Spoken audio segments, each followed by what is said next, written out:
በማህበረሰብ የወጣሁበት ምናምን ክብር ያስፈልገኛል እና ከእንደዚህ አይነት ማህበረሰብ ስለወጣሁ በጣም ክብር እፈልጋለሁ።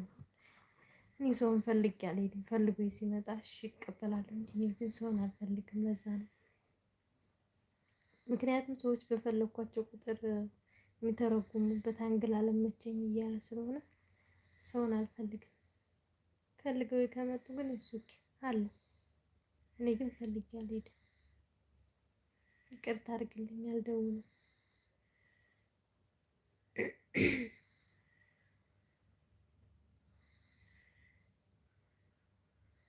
የሚያስቀይምህ ከሆነ በጣም ይቅርታ እጠይቅሃለሁ። በጣም ትልቅ ይቅርታ። ስለዚህ ሰውን ፈልጌ ሳይሆን ፈልጎኝ ሲመጣ ነው ደስ የሚለኝ። ለዛ ነው የኔ ኔቸር ስለሆነ ነው በጣም የሚያስጠላ ባህሪ ያለኝ ደረቅ ድርቅና ባህሪ። ይሄ አጉል እንትን የሚነካ ነገር ደስ አይለኝም። ክብር የሚነካ ነገር ደስ አይለኝም። መጫወት መሳቅ እፈልጋለሁ። ነጻነት እፈልጋለሁ።